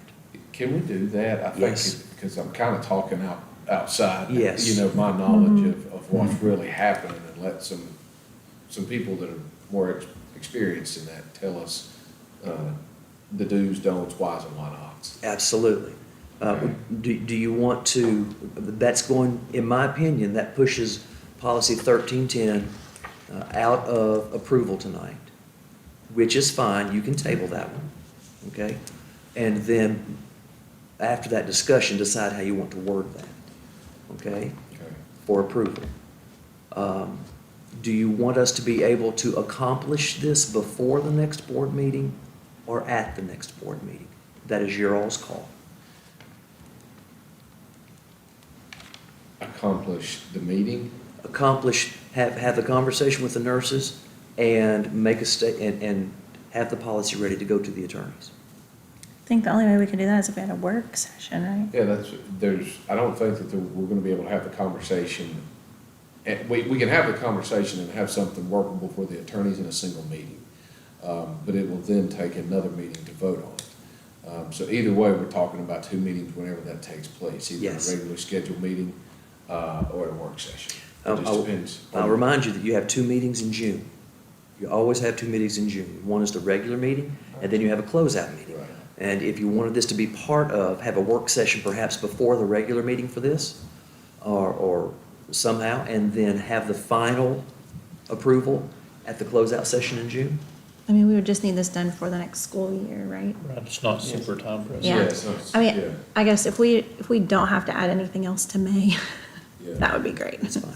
Yeah. I understand. So let's do it June 9th for the nurse discussion. Okay. And then And we close can out talk meeting. about, even at the meeting, what we'd like for it to be, and at the closeout session. Vote on it. When's the closeout session? How We much haven't time is scheduled that? it. We haven't scheduled that yet. I would suggest that we look at our calendars this evening and go ahead and plan that for either the Thursday or Friday, the last Thursday or Friday of June. I'd leave to give the attorneys a week, because Yes. I know they'll have a lot on their plate. Yes, they will. I don't think that's gonna be something hard, it's just when they can get to. I don't think this is going to be a real big vet for them anyhow. Okay, all right, So we'll discuss that at the June 9th meeting, correct. okay? Yeah. Okay, so I'm going to officially then pull 1310 off of our discussion or off of our approval. The other 2 that I would draw your attention to, and then already Mitch, you all chime in anytime you want to, please. 2302 is remote participation, and John Henning was here when we had our initial conversation about this. He has reemphasized this. May I read to you what he sent? Yes. Please.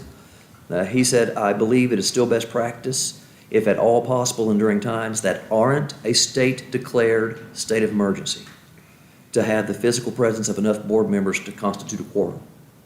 Okay? Because remember, in that policy, it says that during a state of emergency, there's a state-declared state of emergency, there's a different set of standards. If you're not in a state-declared state of emergency, then you have to consider who is there and who isn't for a quorum, okay? Now, he also continues to say that it is at least true to say we do not yet have case law telling us that a Board of Education has done anything wrong if board members participate remotely. Okay? So basically what that says is you can still participate remotely outside of the state of emergency. And you're okay within case law. So long as you have a physical quorum present. That is very important, yes, sir. To make every effort to have a quorum. I can't think of a time when we haven't had a quorum, Correct. even during the pandemic. I don't remember that. So I think that 2302 is not a problem. The way we got it. Okay, at all. The only other policy that I would draw your attention to is 6120, Student Health Services. I believe that we need to change some language on page 2 It talks about having a level of medical service training for staff, and that largely refers to diabetic care plans. And in that policy that you have in front of you, it states that the 504 coordinator will be in charge of that. I think that it's better served if we put the school nurse in charge of that. Okay, it makes sense to me. And that's a simple change, and I promise you that that's not going to be a major issue with our lawyers, okay? So with your permission, I would like to change that one, get it vetted, and then bring it back to you. Okay, so that would mean that 6120 comes off the table for that change for approval, okay? Those are all the other policies to me look good. Karen Cook has made a suggestion about adding an AI statement to bullying and harassing. You have that in your policies already, and I believe that she is correct in that we need to be on the front edge of that right now. Okay? Your thoughts? You look like you're thinking. R.L. Mitch, you want to add anything about any of the other policies? Any thoughts? As the main ones that. Okay. So we pull 1310 off, we pull 6120 off, and then the rest of them can go for approval, I believe, tonight. Correct. Casey? I saw we had dress code in the packet. Are we to That's that just for yet? discussion, okay? Right now, I'm moving through those second readings, because if we were to make any adjustments to dress code, to the language in the dress code policy, it would need to have 2 readings. Okay?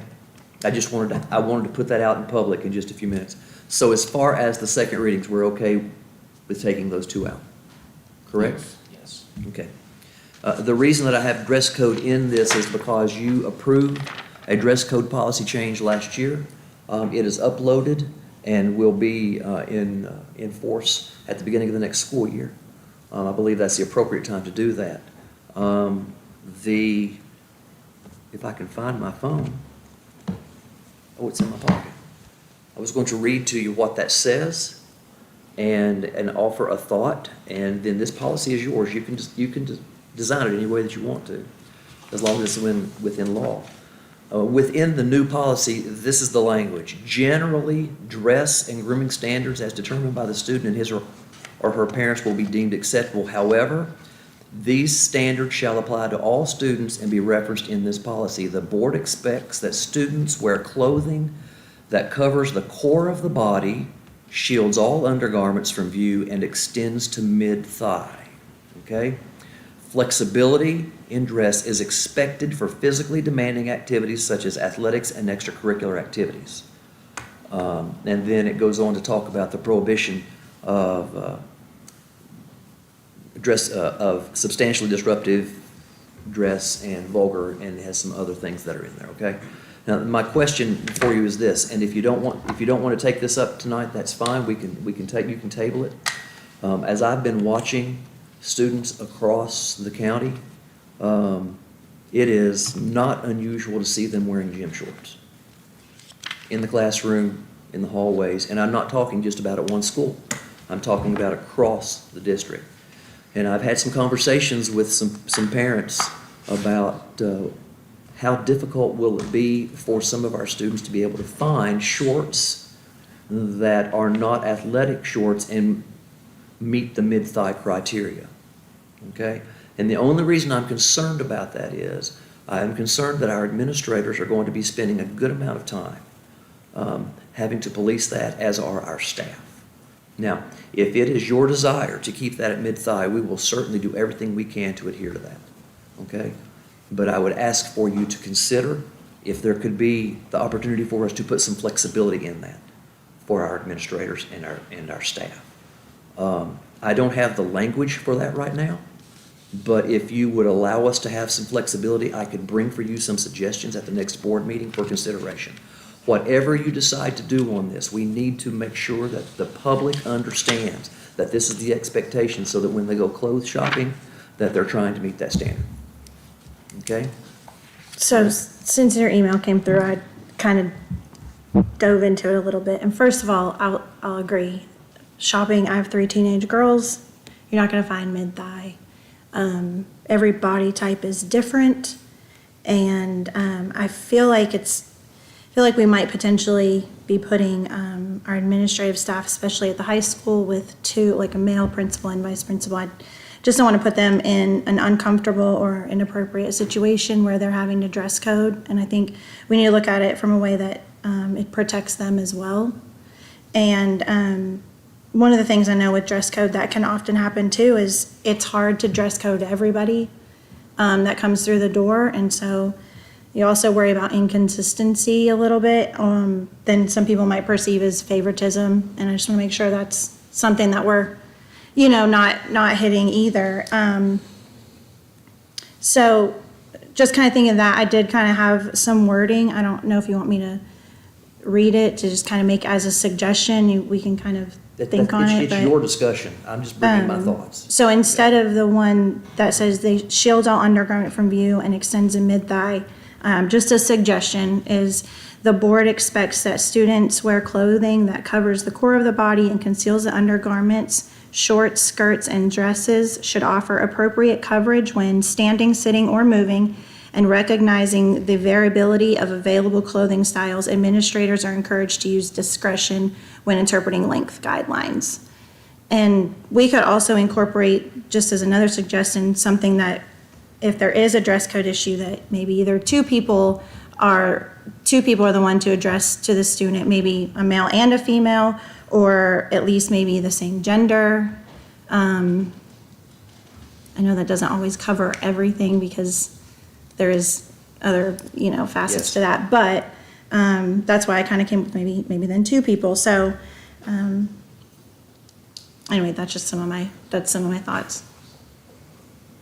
Thank you for sharing. Yeah. I'm not in charge, Cody. You're in charge here. I think that, I agree that there's a discussion, that can be had with this and have some variability. I think it's important to hear the administrators and those that are going to be enforcing this rule, what they think about it. I don't want to put a burden on them that it's going to be too hard for them to be able to deal with. So at some point before we pass this, I would like to have their input on it as well. And have something that is cohesive, that everybody can live with, including family, students, us, and administrators. I know that's hard to get everyone to agree, but there's something there that is a livable line for everybody, I'm sure. I just know that one of the things that RL said in our meeting the other day is when you have a policy that's in place and it's not followed, it's worse. And I don't remember exactly how you said it. I love your wording. But the way that I think of it is if you have a policy that you're not enforcing, it's worse than having no policy at all. And I want for us to put in place, for you to put in place something that we can absolutely adhere to and follow. And we talked about this last year at Yes. least.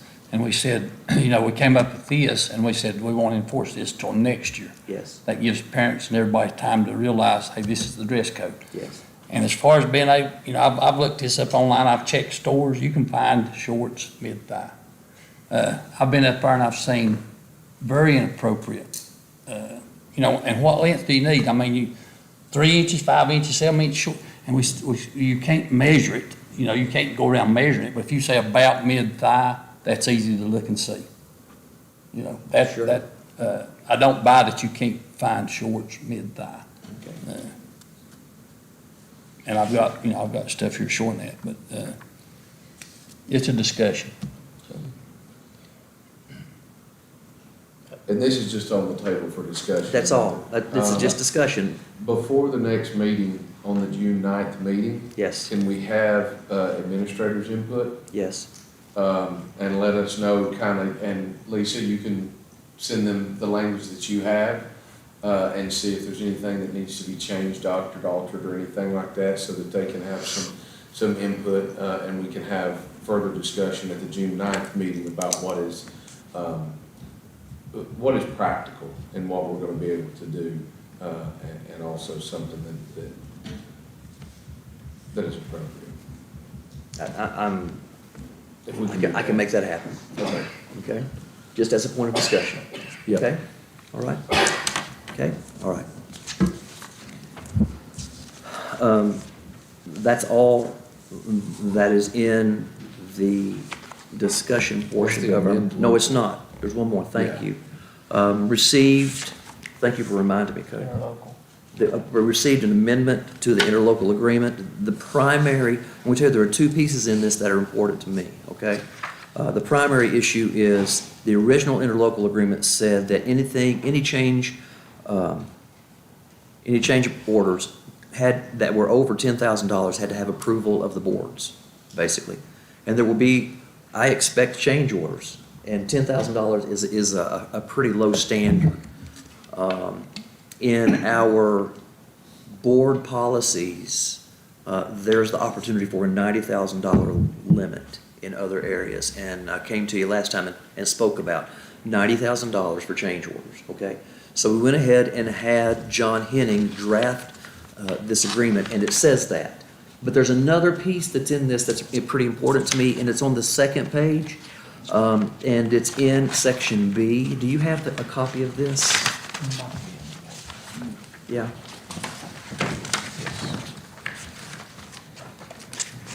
You won't mind, Casey, you can have it.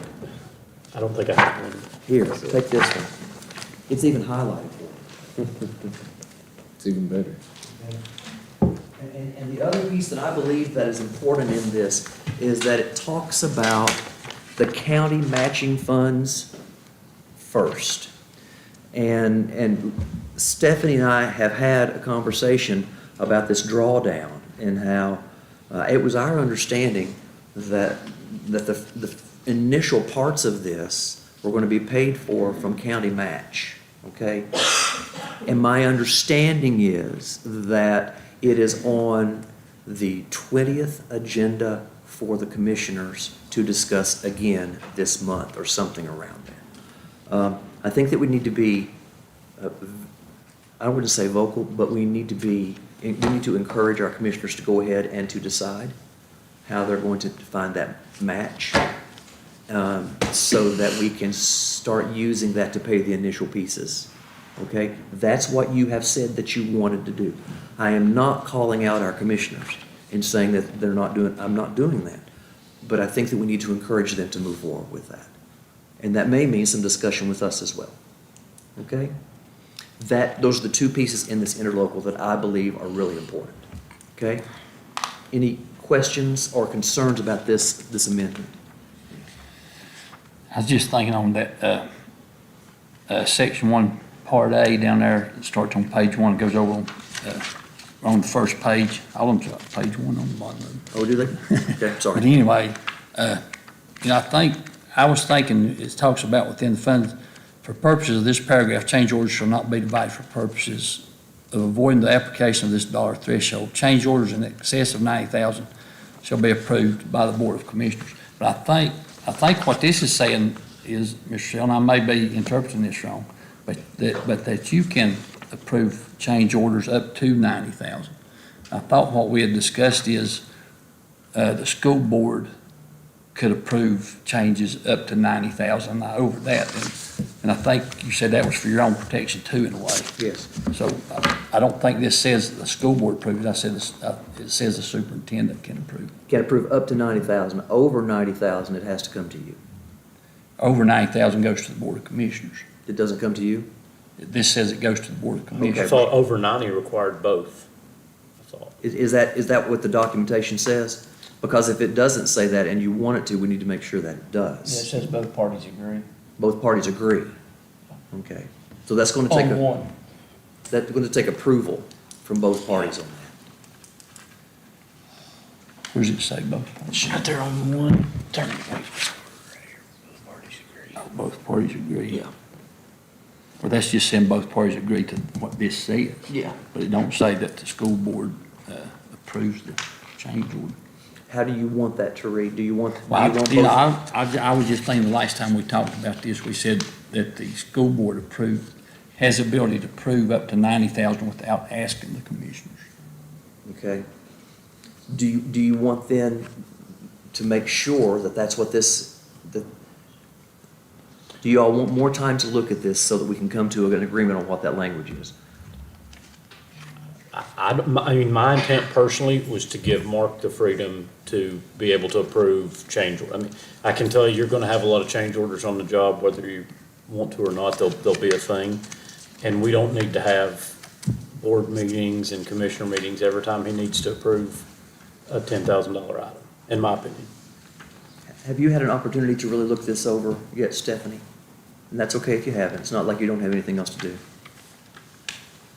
Do you want to table this and to make sure that's what it says? Because I'm not sure that I'm hearing agreement, Cody, on the language of this. I think that it would still be fine. I'm with Casey on the fact that I thought the intent was that we needed to extend the cutoff from 10 to 90,000, or if not, we're gonna be having meetings 2 and 3 times a week. Agreed. Just to approve change orders. Yes. However, if it does get above 90,000, then that needs to be a decision that both the board and the commissioners are involved in, given their 5% match involvement in that as well. So if that's something, then the only thing that needs to be added is anything over 90,000 requires approval from the Board of Education and the commissioners, or commissioners and Board of Education. So really, the only thing that needs to be involved there is just Board of Education. Because I do believe that we need to have the flexibility for you to be able to make those decisions unilaterally, and we're making the approval now for you to be able to do that. And that anything beyond that requires both of us to do. I think the other thing we mentioned too is after the match money was spent, the Board of Commissioners was gonna be out of the ballgame. They're out of the for ball, any yeah, approval. they're out of that altogether. I mean, the other thing that we need to consider here, as much as we're talking about the dollar threshold, what's really gonna matter is the schedule component, right? When you have change orders, when this thing gets up and going, they're gonna have 15 or 20 different contractors out there working, all of them with schedules intertwined together. And if you're holding up this guy because his change order's not approved, it's gonna domino into 4 or 5 other people. And then that one change order is gonna be 3 or 4 change orders for delays or whatnot. So we have to be able to move expeditiously. And I think that's a lot of the reason we're giving Mark the discretion to do what he needs to do. And in the times when, if it's a high dollar change order, we're gonna have to also all know that between us and the commissioners if involved, we're gonna have to move quickly on this stuff. We have to call quick meetings on that. Yeah. Okay, so I'm going to write that down, what you have just said, and send it to you by email for approval. Then I'm going to use that and send it to John Henning and get an instant change from him on this. And then, once he makes that change, Cody, I want to send this to you for an email approval that will require a voice vote in June. June, that's fine. Okay? I think that's appropriate. And then we can still move and function on the email approval. We'll just do the voice vote in June. And the reason for that is I would like to get this on the commissioner's agenda later this month. I think Okay. fair enough. Fair enough? Yeah. All right.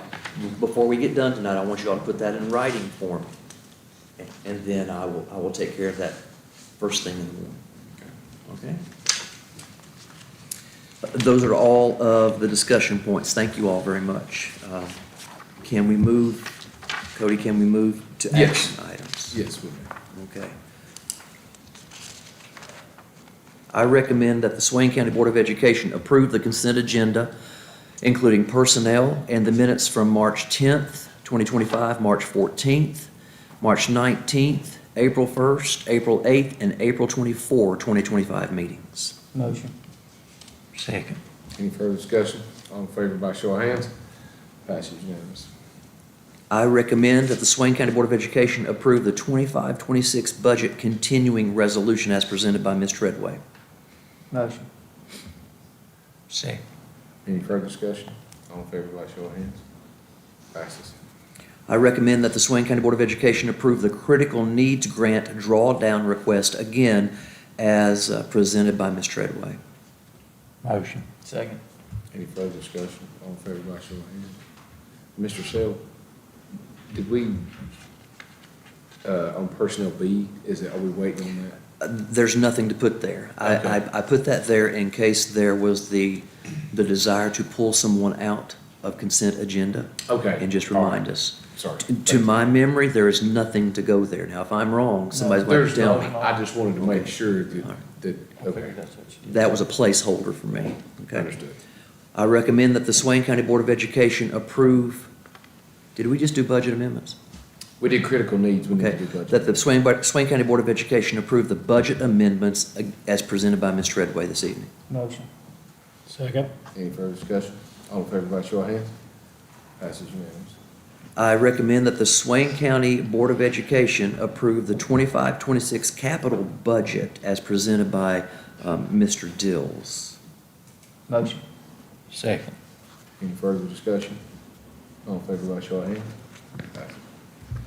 I recommend that the Swain County Board of Education approve the contract for WNC roofing for skylight and roof repair at the elementary schools. That's a cost above $50,000, and that requires your approval. Motion. Second. Any further discussion? All in favor, by show of hands? Passes unanimous. I recommend that the Swain County Board of Education approve the 5-year contract for Time Clock Plus. Motion. Second. Any further discussion? All in favor, by show of hands? Passes unanimous. I recommend that the Swain County Board of Education approve the board policies excluding policy 1310, parental involvement, and 6120, student health services, as provided for you for second reading this evening. Motion. Second. Any further discussion? All in favor, by show of hands? Passes unanimous. Cody, I believe that that is everything. Have I missed anything? Okay. Please notice that there are all kinds of opportunities for participation. The high school academic banquet is not this Thursday, but not this Tuesday, but next. The athletic banquet is not this Thursday, but next. There's just all kinds of stuff that you can participate in, all kinds of graduations, kindergarten, 8th grade, moving up ceremony. They're all listed right there. Would love to see you all at those if you want to. Okay? Our next meeting is scheduled for June the 9th. Would you all look at your calendars, please? And could we please select either Thursday or Friday, the last Thursday or Friday in June for our closeout meeting? 26 or 27? Yes. 26. 26, yeah. 26th? 26th? Does the 26th look good to you, Aura? I believe so. Okay. Lisa, you okay with the 26th? Perfect. Let's set that then for the 26th, and let's meet at 5 o'clock. Yep. Okay? Night will be at 5 as well. Yes, that's the intent. Is that okay with everyone? Yes. So our meetings are at 5. I believe that that is all for this evening. Thank you all. Do I have a motion to adjourn? Motion. Second. Move it, take. All in favor, by show of hands? We are adjourned.